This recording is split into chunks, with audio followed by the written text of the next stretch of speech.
Nah, kali ini kita bakal bahas campaign framework. Jadi kita bakal share best practice-nya. Sebenarnya di Sipas tuh gimana cara dapetin result yang bagus dan campaign setup yang benar. Jadi supaya kalian nggak ngawang. Jadi kita benar-benar di sini sebenarnya course ini tuh tujuannya bukan mau share hal basic banget, tapi kita mau share gimana caranya kalian create ads yang benar-benar praktikal, kalian bisa terapin, kalian bisa dapetin resultnya juga ya. Jadi di sini kita share aja framework simpelnya, yaitu kalau Sipas ya budget allocation 70% TOFU atau top of funnel dan 30% MOFU atau middle of funnel. Jadi gimana cara tahunya middle of funnel budget kalian itu kelebihan atau enggak? Ya satu dari result, pasti kalian lihat ROAS-nya, atau yang kedua dari frekuensi. Jadi benchmark kita, orang lihat ads kita selama seminggu ke belakang itu maksimal 5 kali. Kalau udah lebih dari 5 itu berarti kita over budget untuk iklan retargeting kita. Jadi kalian bisa lihat nanti di metriknya ada bagian namanya frekuensi.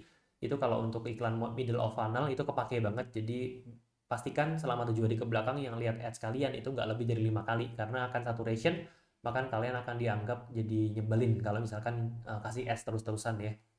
Itu kalau based our experience, simpelnya itu biasanya 70% untuk iklan top of funnel, 30% untuk middle of funnel. Jadi kalau audiens kalian masih kecil di awal, kita saranin bahkan 90% top of funnel, 10% middle of funnel. Tapi kalau sambil berjalannya waktu kan audiens kalian makin banyak ya. Jadi semakin jalan, kalau 10% mungkin terlalu kecil ya, bisa naikin 20%, 30%, yang penting frekuensinya itu nggak lebih dari 5 selama seminggu.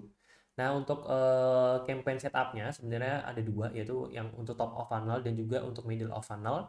Kalau untuk top of funnel yang kita udah share selalu simple aja, nggak usah ribet, tapi kalian lebih better ngulik di bagian kreatif.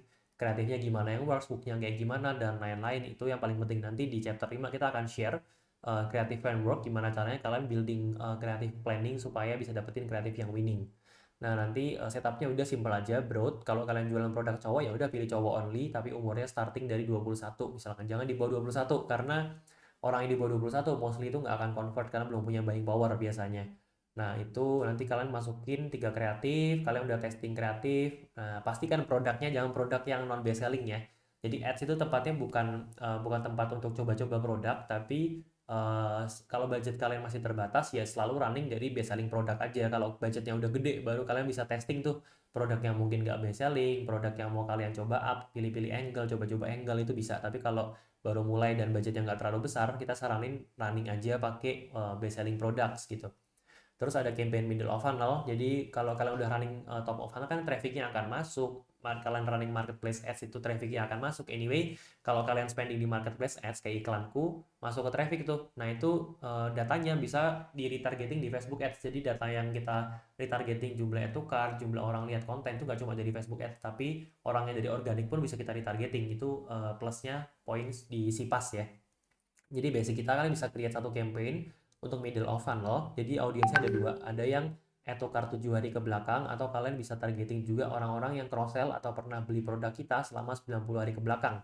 Nah, nanti tinggal testing kreatifnya. Ya, jangan lupa ya, kreatif top of funnel dan juga middle of funnel jangan sampai sama, karena behaviornya kalau top of funnel orang mungkin perlu yang lebih general. Jadi orang nggak terlalu mau dijualin ya, tapi kalian bisa share benefit dari produk kalian ke usernya, itu sebenarnya bisa nyelesain masalah apa, solutionnya gimana, cara menyelesaikan permasalahan mereka itu kayak gimana. Kalian lebih show kayak gitunya. Tapi kalau dari targeting, mungkin kalian pengen orang beli kan, jadi bisa share promo, bisa share testimonial, review, dan lain-lain. Kan akan sangat aneh kalau kalian share testimonial di top of funnel ya, orang belum tahu produknya udah kalian share testimonial.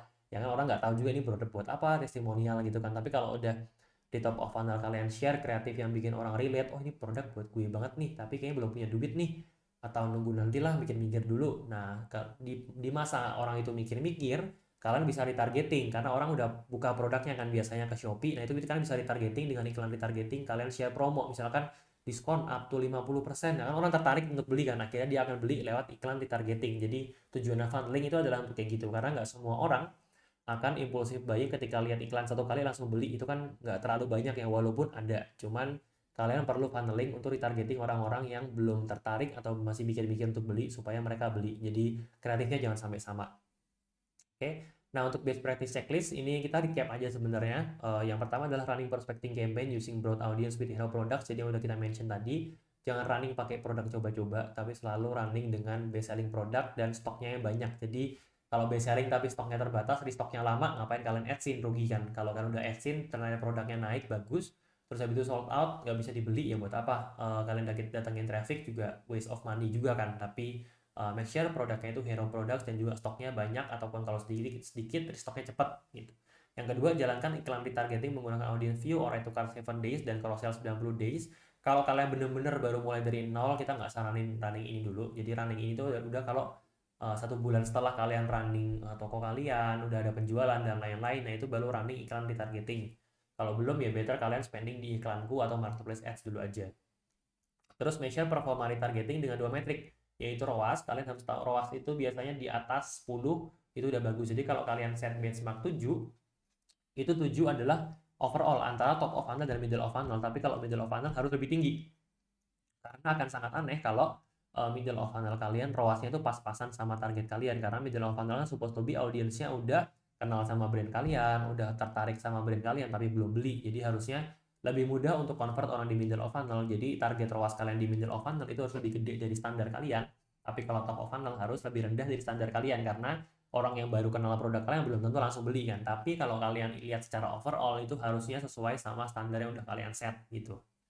Nah, yang terakhir adalah bedakan kreatif retargeting dan top of funnel stage. Ini yang paling penting banget ya. Orang mungkin running pikirannya, oh di top of funnel kreatif ini bagus, di retargeting di share itu lagi. Ya itu nggak usah bikin retargeting kalau gitu. Iklannya top of funnel semua aja.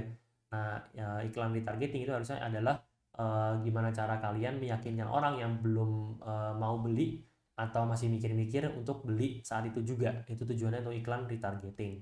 Oke? Untuk semua best practice ini nanti akan kita recap dalam bentuk docs. Jadi nanti akan kita share juga. See you on next video di boosting Facebook Ads. Thank you.